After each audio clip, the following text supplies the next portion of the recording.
if you go, well, it's a bit harder now, but if you look into the internet, you will find a person called Colonel Fletcher Prouty. Colonel Fletcher Prouty told the world that the idea of labeling it fossil fuel is US CIA intelligence operation. That it is never established that oil came from fossils, but they wanted it to be seen as such because they wanted people to think that it's scarce. That because if it's dinosaur bones, there are no more dinosaurs, you will eventually run out of oil. In the 40s, 50s, 60s. But that never happened because new discoveries keep coming in. And the peak oil, which I showed in one of my slides, was supposed to have happened around the year 2000, but it never happened. There are more oil reserves are found all the time. So it seems like Kudryavtsev would have been more correct. And Prouty's position as a kind of whistleblower, he's very high up. He was one of the original senior officers who transitioned from the US military into CIA. He worked at the National Security Council for the White House, and he has deposited onto the internet several hours of first-hand testimony. And I would encourage you to have a look at it because he revealed quite a lot of very interesting things in there, aside from peak oil being a hoax. If you go to this website, you'll find that many of these scientists, 1,900 of them, many of them used to work for UN, the United Nations. But their voices are never heard today. And they explain how it is and how bad it has become, where anyone who dares challenge the establishment lose their job in the universities. So it's very bad. But it's big money and everyone is just afraid to talk. And can you show this mangrove apparatus? This is the presentation I give to anyone who is interested in order to support this. There was a question whether or not we should quietly start the research or we should just go public and just call for public support. And I decided on going public. So if you go to the Commonwealth of World Chinatowns, you will see a section on projects where there is a statement of intent or manifesto detailing the need for support, the call for support to research mangrove desalination. Because we are told that there's not enough potable water, drinking water in the world. And in fact, they are creating, if they have not already created, a world authority for water to tax certain countries who have water and to supposedly provide help for those countries without water. In other words, they want to control the water supply of the world in this global organization. Essentially, mangrove can remove seawater salt 99%. Certain species. And this has been fairly well documented and established by conventional science since the 1960s. Question mark is how is it possible for the mangrove tree to do that? There are other plants and animals who can do that, but the mangrove is the biggest. Halophyte. Halophyte is that group of living organisms who can remove salt. And so for a tree, it is the only species known. There are many different species, but it's the only group of plants collectively known as mangrove that is big and that can achieve this desalting feat. I've been cooperating or supporting Professor Pollack's work on water research for quite a few years because I first got to know about his work when I look into integrative medicine, where water is like food, very important in establishing health.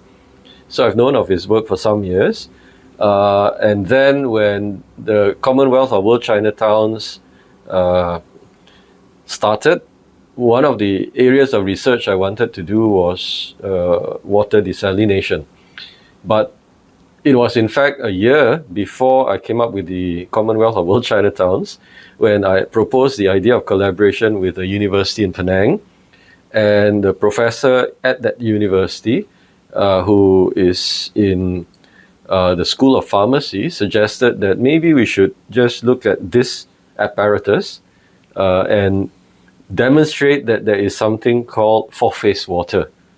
That's the first step. It's the easiest. And if it can be developed into a desalination system, that'll be great, because Penang, like Singapore, is an island.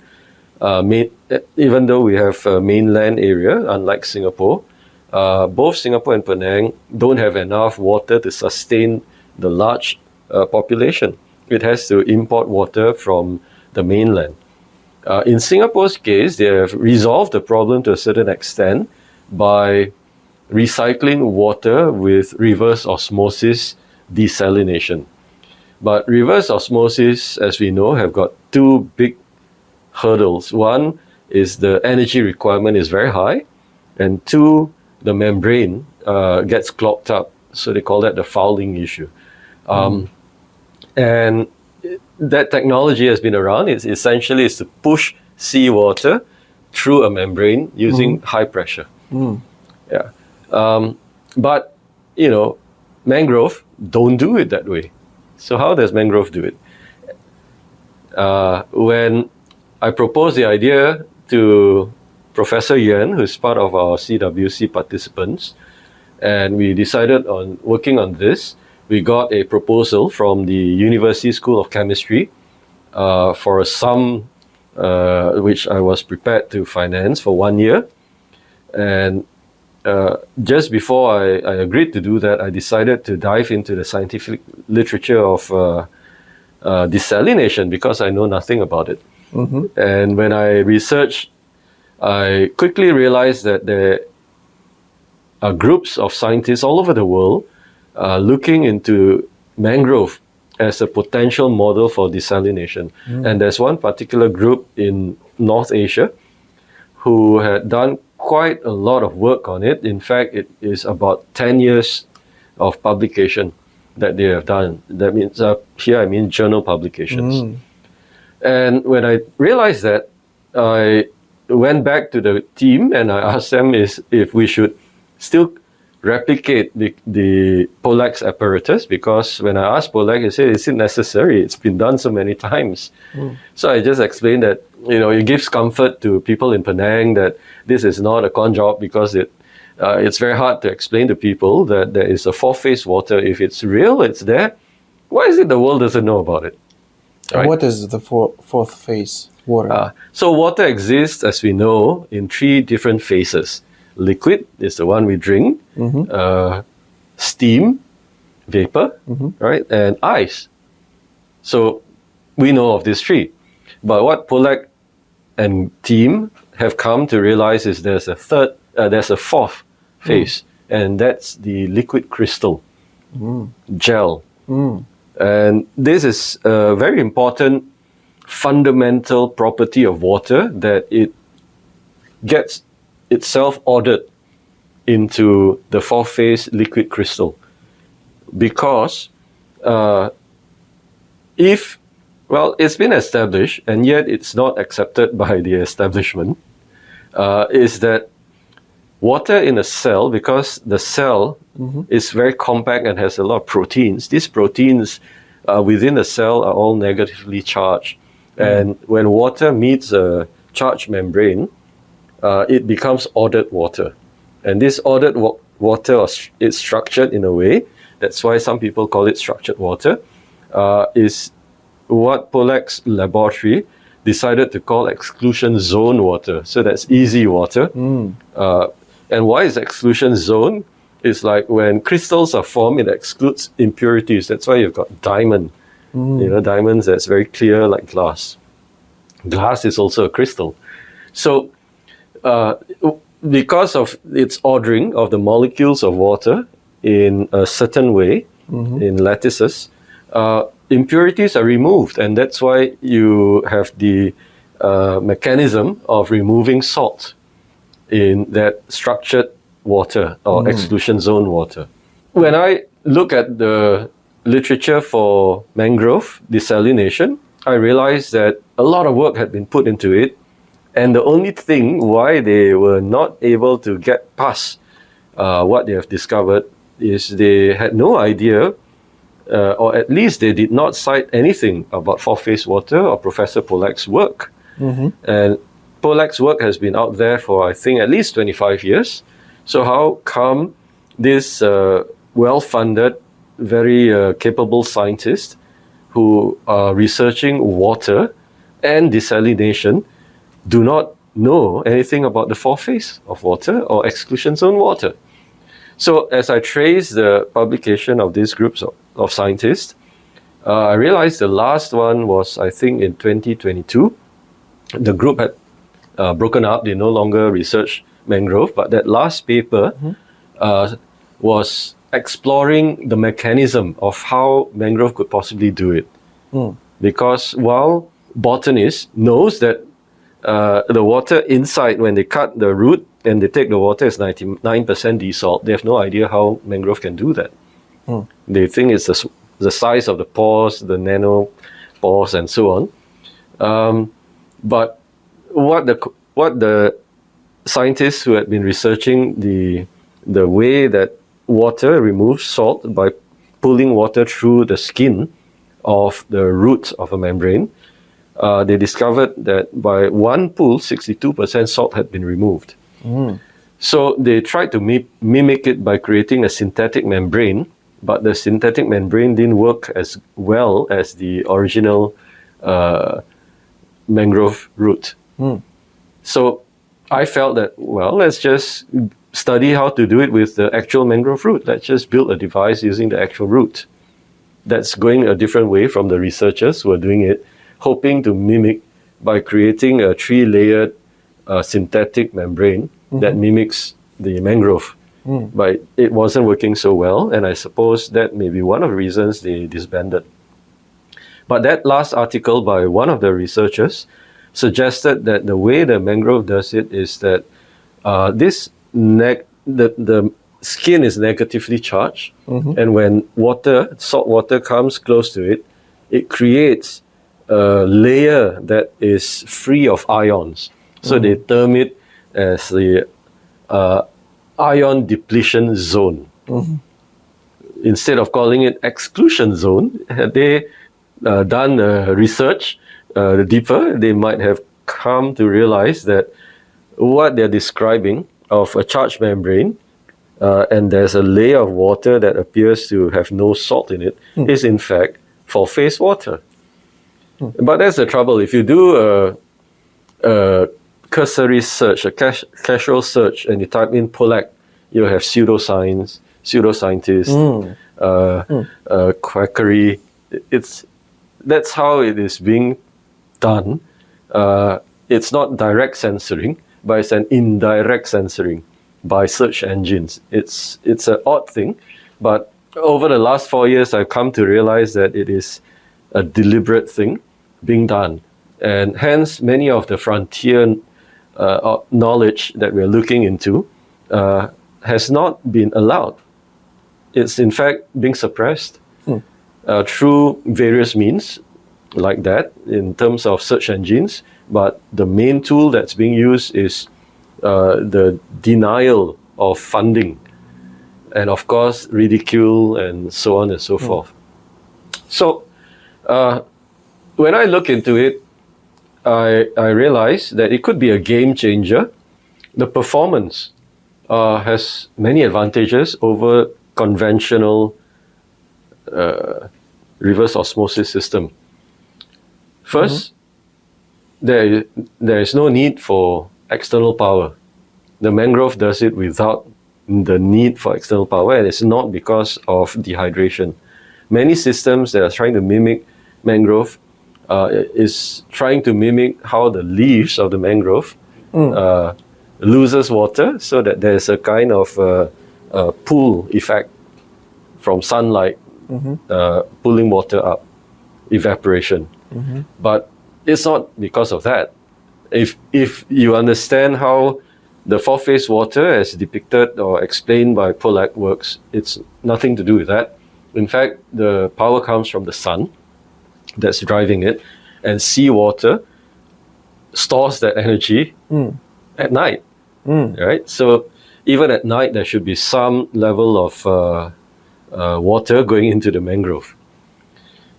And the second thing is, because of the exclusion zone, the salt never touches the skin, so there's no fouling issues. And you're using biomaterial, so there's no pollutants, and you can scale it up as long as you can get enough roots.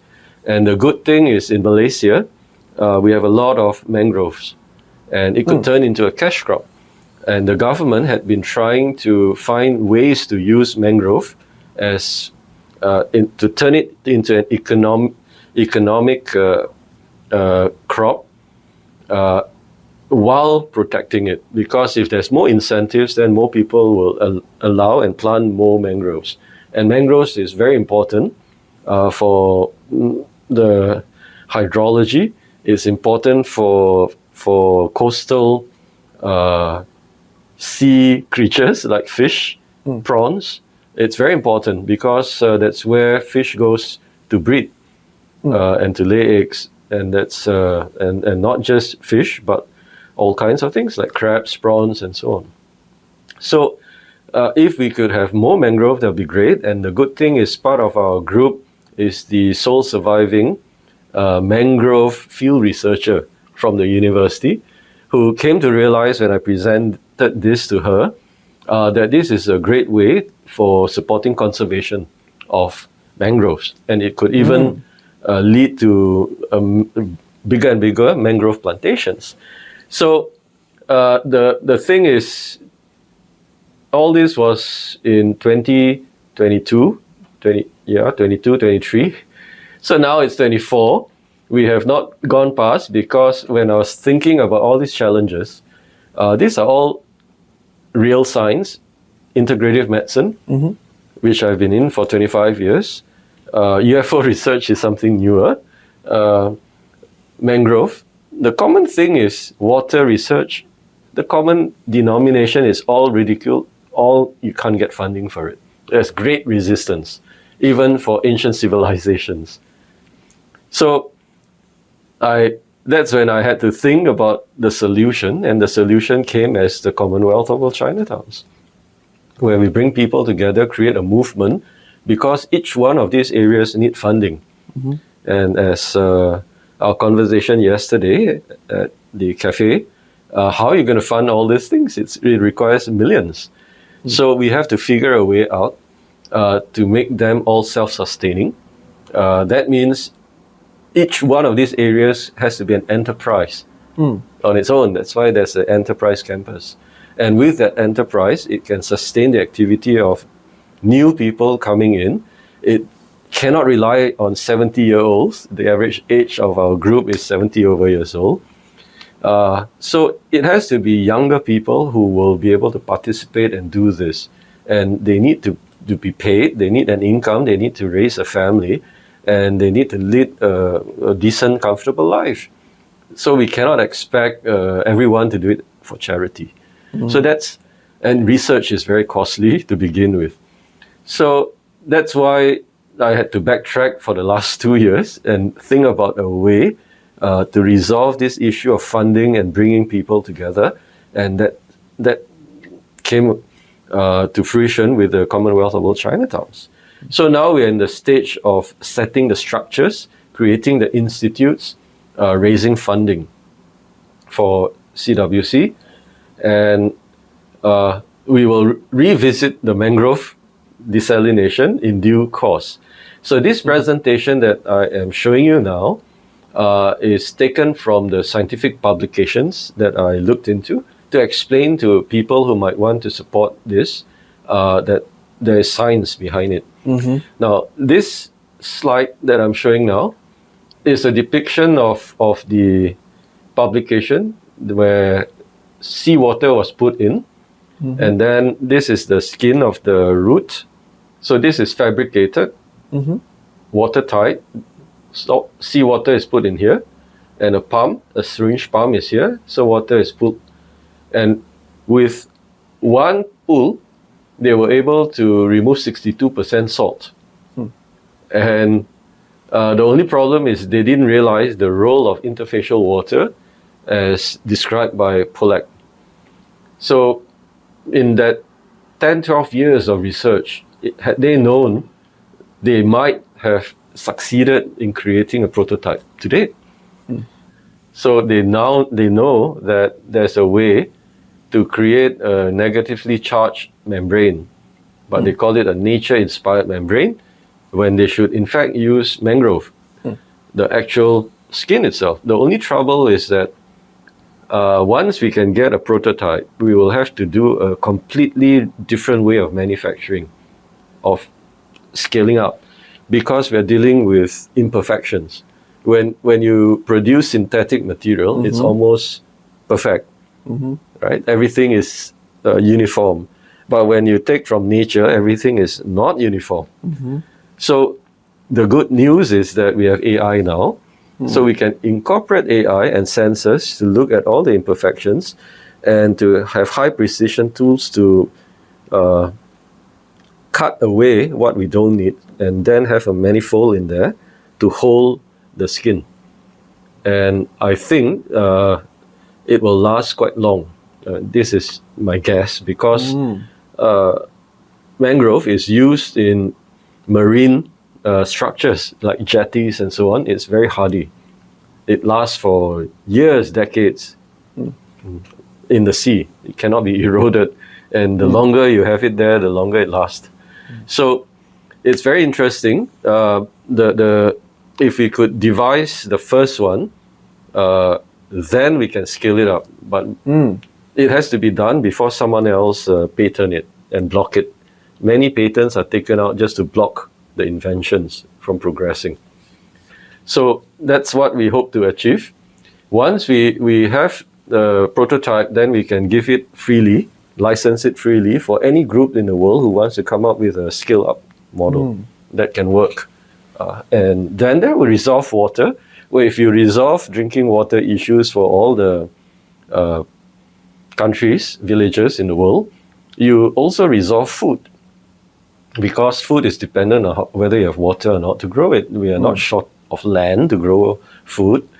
And a hotter climate would help grow more food, because plants love the sun. And of course, more carbon dioxide is good for them.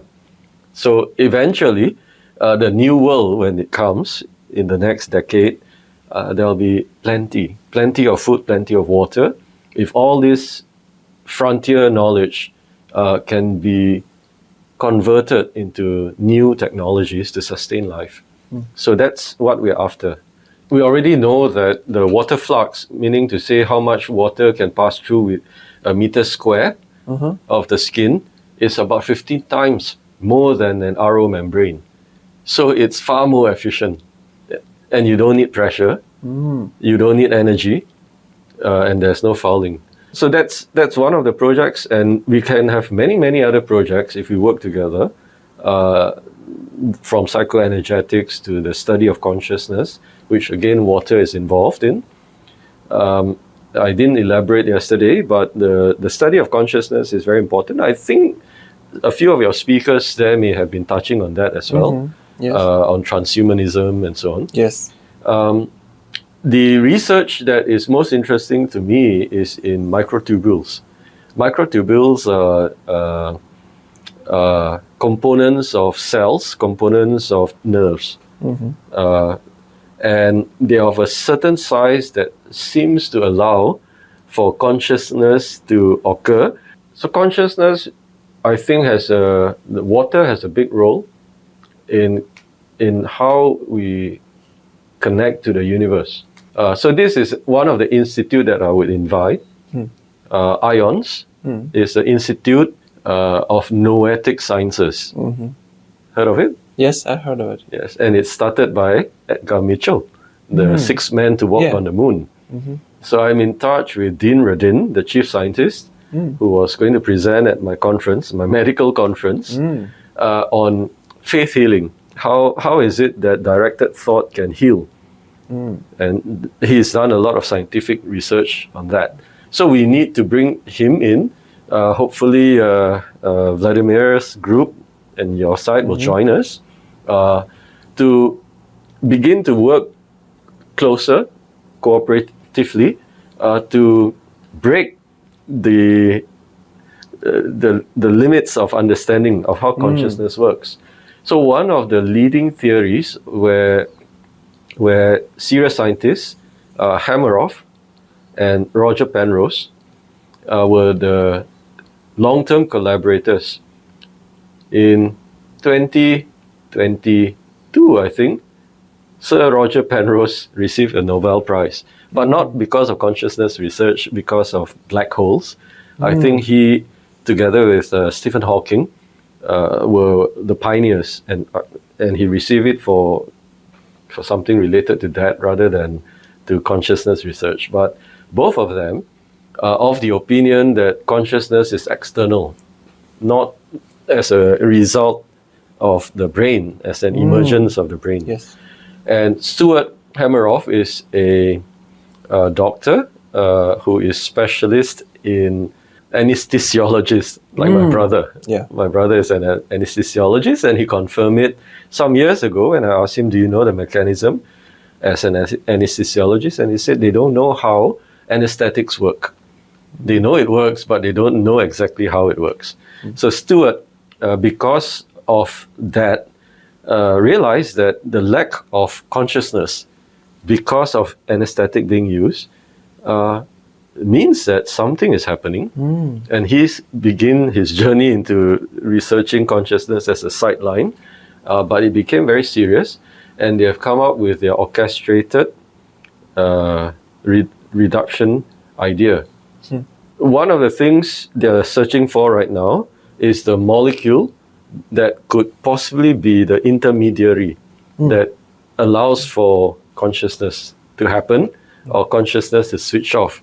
And he thinks that it will be a hexagonal molecule. But when I saw one of his presentations recently, it sort of dawned on me that I think what he's looking for is water. It's just that he doesn't know because he thinks of water as H2O. So I asked Pollack, and Pollack says, yes, why not? He knows Stuart Hameroff, but he can't seem to catch Stuart's concepts. So I think it's worthwhile if we have the funding to bring them together. I'm not sure if they have collaborated before, but it doesn't sound like it is. That water could be the real mediator within microtubules that leads to the connection to the external consciousness. And it is not just in the brain, is what I think. I think it's the whole body, because microtubules is in the whole body. Yes. Yes, in every cell and connecting each other.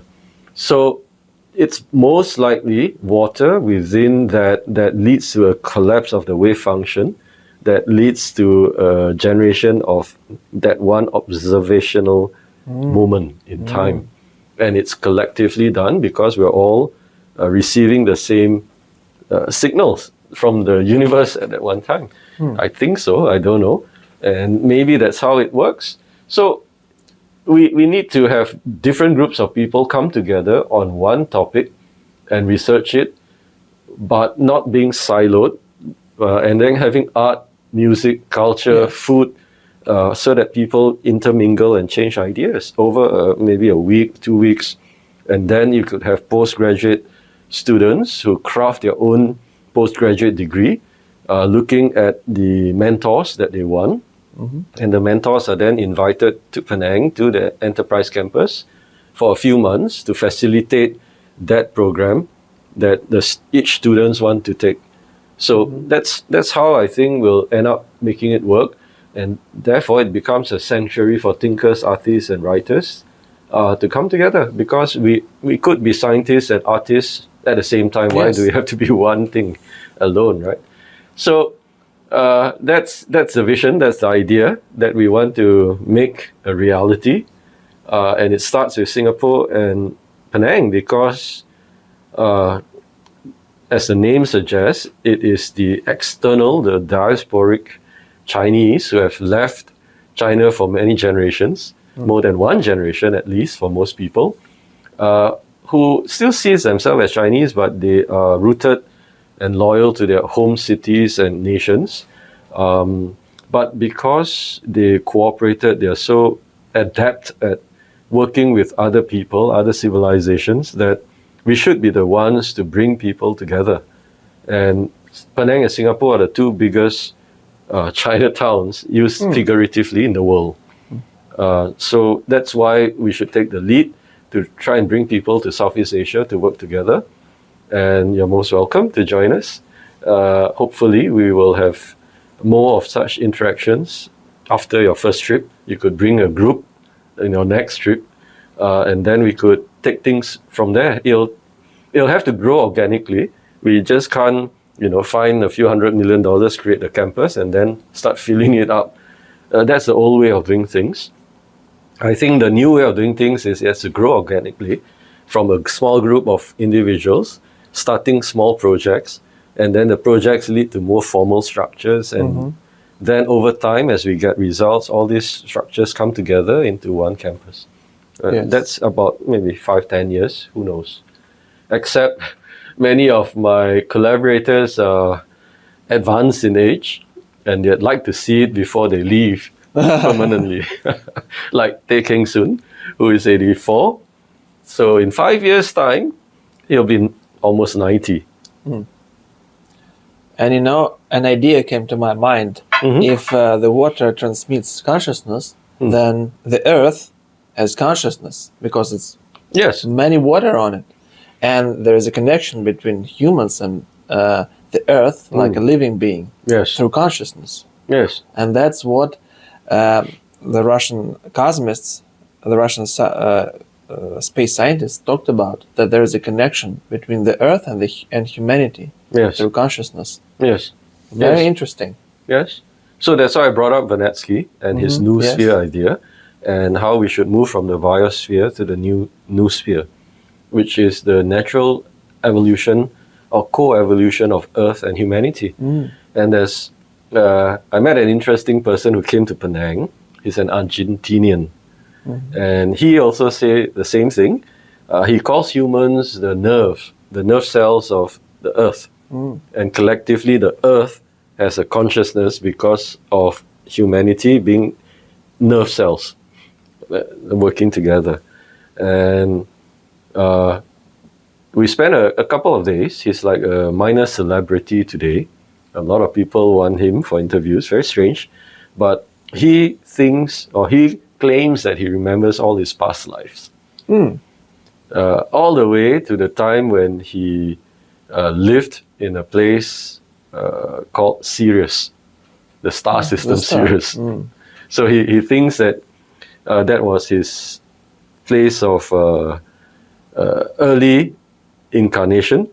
And oddly enough, yesterday with Vladimir was also saying that there was an experiment, I think he conducted with 7 to 9 year olds, where the 7 to 9 year olds were able to point to the different star systems that they said they came from. Wow. They reincarnated on Earth, but their original location of maybe their soul was from somewhere else.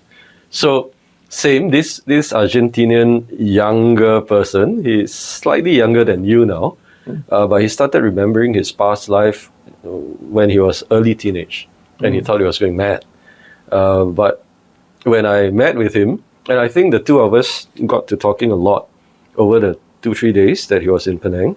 We were at a small conference of about 12 people on Penang Hill.